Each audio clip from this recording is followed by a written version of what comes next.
नमस्कार दोस्तों, स्वागत है आपका 69,000 शिक्षक भर्ती परीक्षा की अपडेट न्यूज में। तो आज के वीडियो के साथ बात होगी संशोधन, थर्ड काउंसलिंग और एसटी वर्ग के सीट के एससी वर्ग में जोड़ने संबंधित।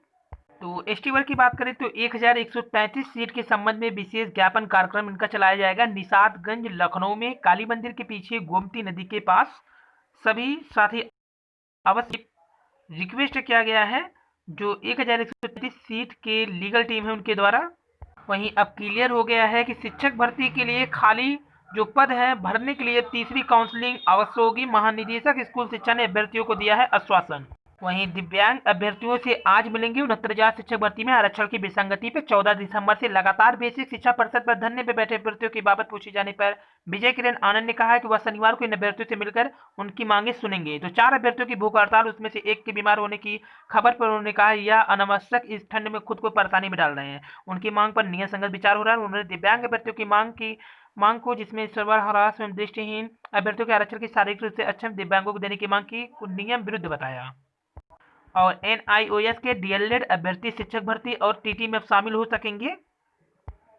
जबकि असिस्टेंट प्रोफेसर भर्ती का विज्ञापन इसी महीने में जारी होने की पूरी उम्मीद हो गई है, क्योंकि प्रदेश के शासकीय महाविद्यालय में असिस्टेंट प्रोफेसर भर्ती शुरू करने के लिए एक सप्ताह में एजेंसी के चयन पर अंतिम मोहर लग जाएगी। एजेंसी का नाम फाइनल होने के बाद भर्ती के लिए विज्ञापन जारी कर दिया जाएगा। हालांकि क्षैतिज आरक्षण को लेकर मामला अभी भी सुलझा नहीं है। इस मसले पर उत्तर प्रदेश उच्चतर शिक्षा सेवा चयन आयोग यानी यूपीएससी को उच्च शिक्षा निदेशालय से स्थिति को स्पष्ट करने का इंतजार है। तो ये 7 जनवरी को टेंडर खुल गया है। अब आवेदन करने वाले एजेंसियों का प्रशिक्षण शुरू हो गया है। तो 46 विषयों के पाठ्यक्रम का किया जाएगा रिवाइज। नियमतः प्रत्येक 4 वर्ष में भर्ती परीक्षा के पाठ्यक्रम का रिवाइज होना चाहिए। आयोग ने पिछला विज्ञापन 2016 में जारी किया था। अब 5 साल बाद असिस्टेंट प्रोफेसर के 2016 पदों पर भर्ती के लिए नया विज्ञापन जारी होना है। ऐसे में आयोग ने विशेषज्ञ के माध्यम से 46 विषय के पाठ्यक्रम को रिवाइज किया है। रिवाइज किए गए पाठ्यक्रम का प्रारूप भर्ती विज्ञापन के साथ जारी किया जाएगा। वहीं एनडीए परीक्षा के लिए आवेदन शुरू हो गया है। 19 जनवरी तक मौका है। बोर्ड परीक्षा की तिथि आगे बढ़ने से मिलेगी पक्की नौकरी का समय। एक्सपर्ट की भी राय यहाँ पर दे दिया गया है। तो थर्ड काउंसलिंग, जो कि महानिदेशक ने भी स्पष्ट कर दिया है कि 69,000 सहायक अध्यापक भर्ती में तीसरी काउंसलिंग की मांग कर रहे अभ्यर्थियों के लिए अच्छी खबर है। 2 काउंसलिंग के बाद शिक्षक भर्ती के खाली पदों को भरने के लिए जल्दी तीसरी काउंसलिंग कराई जाएगी। शुक्रवार को यह आश्वासन राज्य शैक्षिक प्रबंधन एवं प्रशिक्षण संस्थान सी मैट के निरीक्षण को आए स्कूल महानिदेशक स्कूल शिक्षा विजय किरण आनंद ने दिया है। निरीक्षण के दौरान मिलने आए सहायक अध्यापक भर्ती के अभ्यर्थियों से कहा खाली पदों को भरने के लिए तीसरी काउंसलिंग के लिए जल्द घोषणा की जाएगी। उसके पहले अभ्यर्थियों ने खाली पदों को भरने के लिए ज्ञापन दिया था।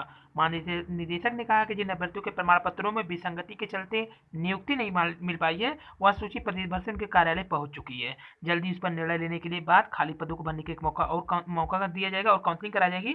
भर्ती में कोई पद खाली नहीं रहने दिया जाएगा। देखिए अब यहाँ पे क्लियर हो गया है।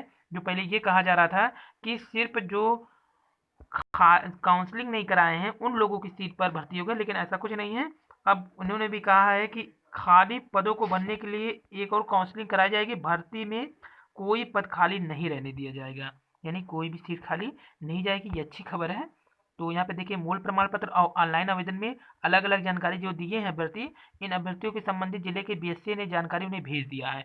इन आवेदन पत्रों पर निर्णय लेने के बाद खाली पदों को भरने के लिए एक और काउंसलिंग कराई जाएगी, जिसका वीडियो अपलोड कर दिया गया है। जो की लिस्ट थी कि किन्होंने प्रत्यावेदन दिया है, किन्होंने प्रत्यावेदन नहीं दिया है, किन्होंने एविडेंस दिया है, किन्होंने नहीं दिया है। और ये है प्रेरणा लक्ष्य, जिसमें कक्षा 3 के प्रेरणा लक्ष्य अनुच्छेद के 3 शब्द यहाँ पर।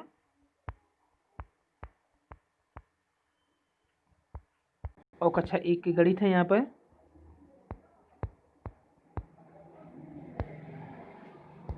कक्षा 3 के गणित है ये। और ये है कक्षा 5 की गणित, जिसमें भाग के 75% सही हल कर पाते हैं कि नहीं इसमें। और भाषा संबंधी निर्देश यहाँ पे बताया गया है। फिर गणित संबंधी निर्देश बताया गया है। तो दिव्यांगों ने पहले दिया धरना, अब बैठे हैं भूख हड़ताल पर। लेकिन महानिदेशक ने कहा उनकी एक मांग जो है वो नियमानुसार नहीं है। हालांकि जो दिव्यांग अभ्यर्थी हैं वो लगातार वहाँ पर धरने पर और अब भूख हड़ताल पर बैठे हुए हैं। तो 69,000 शिक्षक भर्ती 25 सीटों की होगी। तीसरी काउंसलिंग स्पष्ट रूप से हो गया है। अब ना कोई अनुमान लगेगा ना कुछ यहाँ पे, यानी पूरी तरह से क्लियर हो गया है। अनुसूचित जनजाति अभ्यर्थियों के लिए 1133 जो पद खाली रह गए थे उस पर भी बातचीत हो रही है। तो यहाँ पर देखिए बता दें आपको फिर से, तो 133 सीटों पर भी बातचीत यहाँ पे देखी जा रही है, स्पष्ट रूप से उल्लेख किया गया है। यहाँ भी देखिए महानिदेशक का उल्लेख है।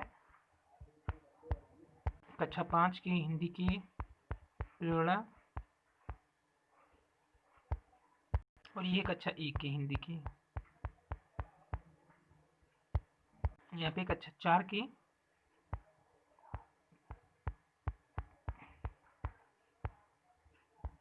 और कक्षा 2 के गणित है। यहाँ पे बच्चे सीधी रेखा में गोला, त्रिभुज, चतुर्भुज आदि की आकृतियां बना रहे हैं कि नहीं बना रहे हैं। और ये 4 की गणित का। तो हर अभ्यर्थियों की अलग अलग मांग है। कहीं 69,000 की खाली सीटों पर भर्ती की मांग चल रही, तो कहीं बेरोजगारों ने की है नई भर्ती की मांग। यहाँ पर सीमेट का निरीक्षण करते महानिदेशक विजय किरण आनंद। तो अभ्यर्थियों से बातचीत में स्पष्ट कर दिया यहाँ पर। वहीं प्रयागराज में आए मुख्यमंत्री उप मुख्यमंत्री श्री केशव प्रसाद मौर्य जी से अभ्यर्थी जो 69,000 शिक्षक भर्ती के अभ्यर्थियों ने मुलाकात के लिए प्रयागराज पहुंचे। तो यहाँ पे देखिए अभ्यर्थियों का कहना है सिर्फ पेपर के भरोसे ही नहीं रहना है कि न्यूज़पेपर ने कह दिया तो इसकी मांग ढीली होगी। हमारा ज्ञापन कार्यक्रम चलता रहेगा, क्योंकि न्यूज़पेपर के अनुसार अगर ढिलवाई हुई तो ये जो थर्ड काउंसलिंग है ये जनवरी के बाद चला जाएगा। तो देखिए महानिदेशक सर ने आज अमर उजाला को सभी मामले में इंटरव्यू दे दिया था, जिसमें तीसरी काउंसलिंग 100% होगी, स्कूल आवंटन के बाद होगी। शासन स्तर पर सभी बीएसए ने डाटा भी भेज दिया है। जल्द संशोधन का समाधान होते ही स्कूल आवंटन होगा। दिव्यांगों को नियम के तहत आरक्षण जो मिला है वह बेवजह परेशान हो रहे हैं, ऐसा महानिदेशक सर जी ने कहा है।